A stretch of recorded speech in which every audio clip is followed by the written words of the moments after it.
70년 세월, 교동도의 품 안에 살고 있는 황내하 할아버지는 아직도 그날을 잊을 수 없습니다. 어머니가 10살에 헤어졌거든요. 그래서 어머니가 제일 보고 싶고 지금도 어머니 얘기하면 눈물이 날 정도인데 우리 어머니 사고 나오실 때서 여기까지 다 나왔다는데 그 놋그릇이라는 거 있어요. 놋그릇. 그거 아무것도 아닌데 그거 땅에다 묻어놓고 나왔거든. 근데 이 나올 때 근데 살림 정리한다고 딸 둘을 데리고 들어간 거예요 먼저. 연백에서 교동으로 온 가족이 피라논 후 고향에 두고 온 살림살이를 마저 챙겨오겠다며 떠난 어머니.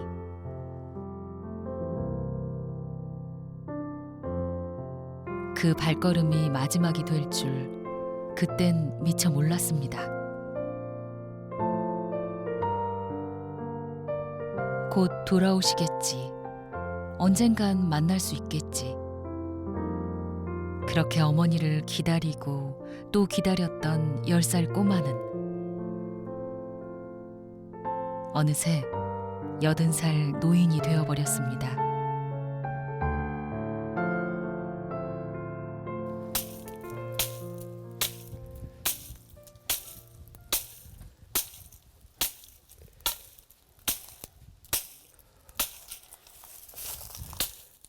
우리 어머니가 그리 극성 맞고 무척 부지런한 양반인데 그 자기들 많으니까 그냥 그거다 먹여 살리려고 부쩍 애를 쓴 양반이야. 지금 생각하면 저 불쌍해. 그래서 문도 못 끌고 자는 거예요. 좀 어머니 혼이라도 혹시라도 못 가고 안 잠그는 거죠. 120세 정도 되셨으니까 이제 뭐 세상 떠나셨겠지. 근데 혼이라도 한번 보고 싶어서 그런 작업을 하는 겁니다. 어머니를 만나고 싶다는 마음이 사치인 걸 깨달은 지도 오래. 그저 꿈에서라도 뵐 수 있길 바라며 이 집도 북녘의 고향을 향해서 손수 지었습니다.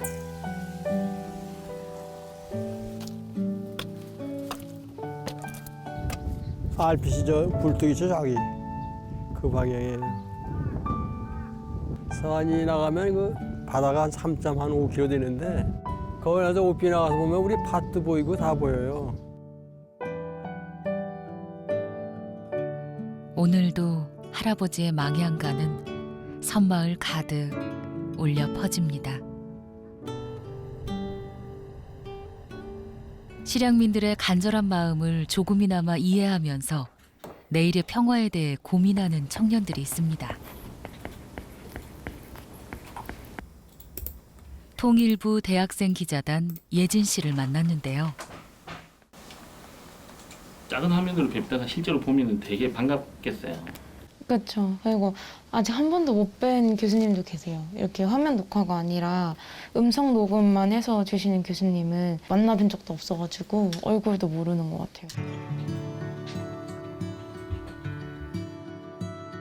학업에 취업 준비까지 바쁜 4학년 때 굳이 통일부 기자단 활동을 선택한 건 지난해 유학 시절 인상적인 경험 덕분이었습니다.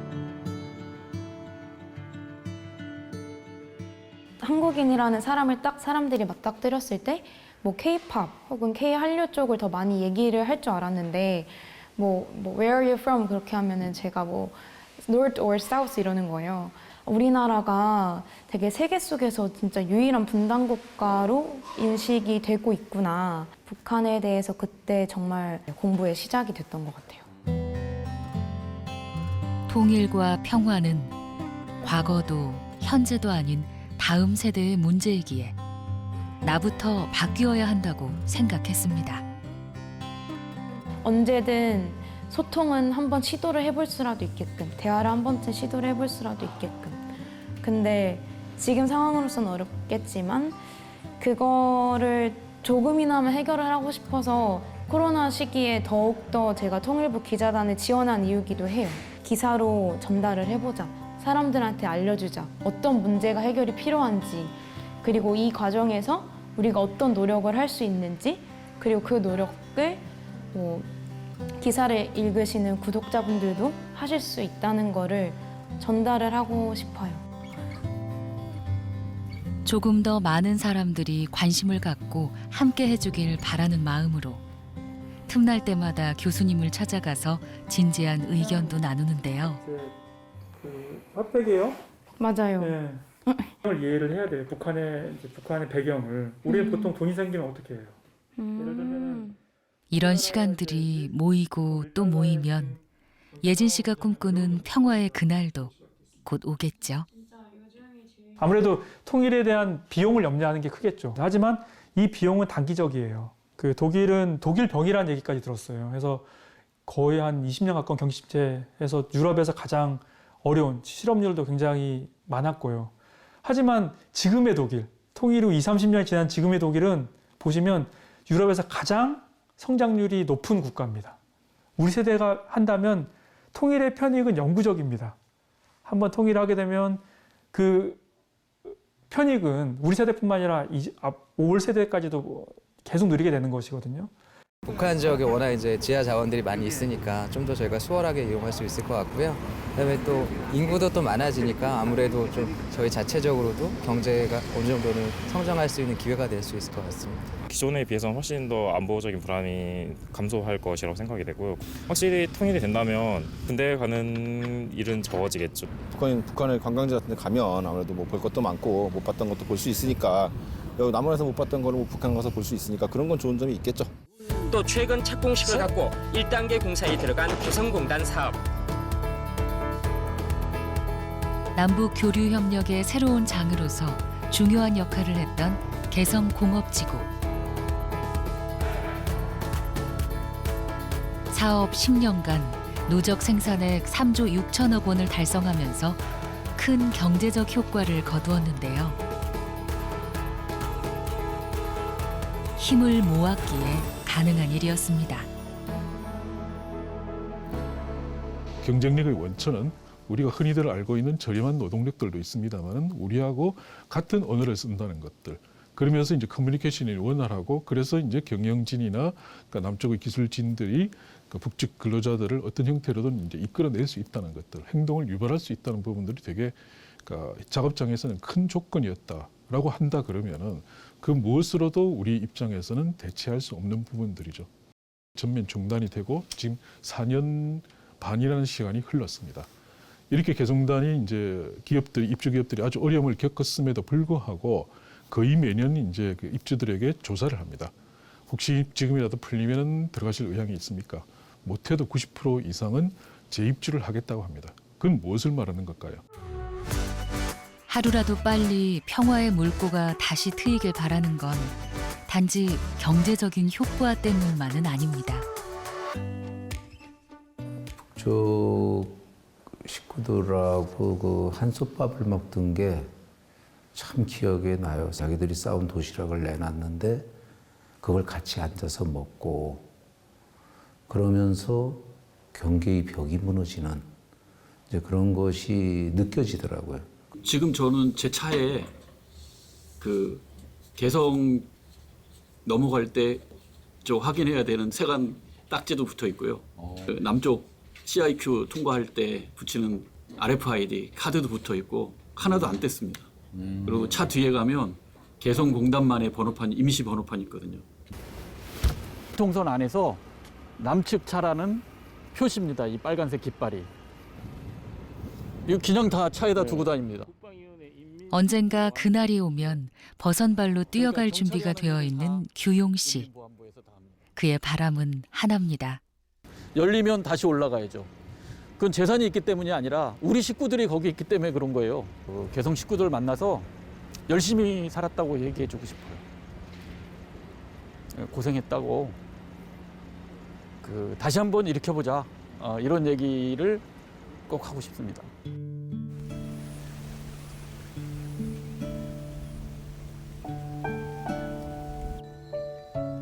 아흔 셋, 김구마 할머니의 전동 스쿠터가 오늘도 힘차게 달리고 있습니다.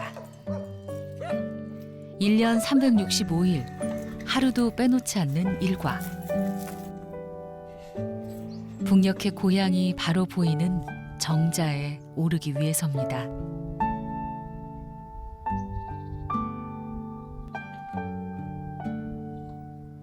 23, 꽃다운 나이. 그저 살기 위해서 고향을 두고 왔습니다.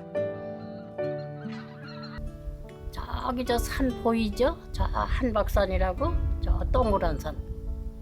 거길 걸어서 나가서요. 2월 달에 나오는데 그냥 그때는 무슨 장화가 있기로나 그냥 바닷물이 짠데도 그냥 얼음이 바짝바짝한데 맨발로 걸어 나갔죠.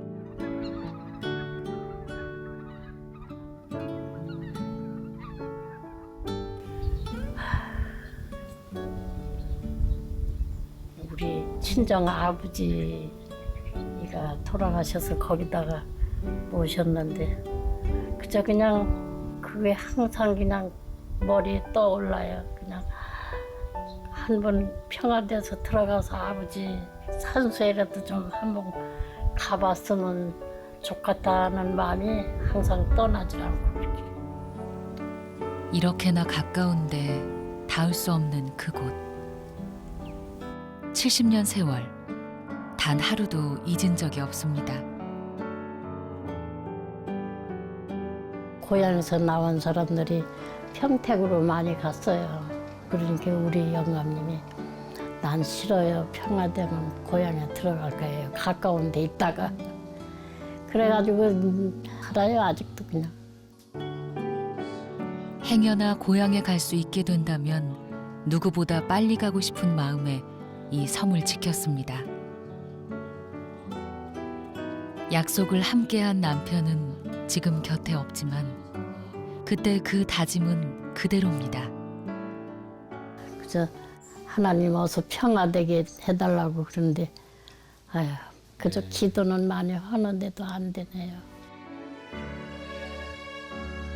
할머니의 간절한 기도가 하늘에 닿는 날. 어쩌면 그날은 멀지 않았을지도 모릅니다. 우리는 미처 몰랐지만 사회 곳곳에서 일렁이고 있던 평화를 위한 작은 움직임과 목소리들. 그 순간순간이 모인다면 어떤 날에 우리는 함께 마주 앉아서 지난 날을 이야기할 수 있겠죠. 평화의 바람은 이미 조금씩 불어오고 있습니다.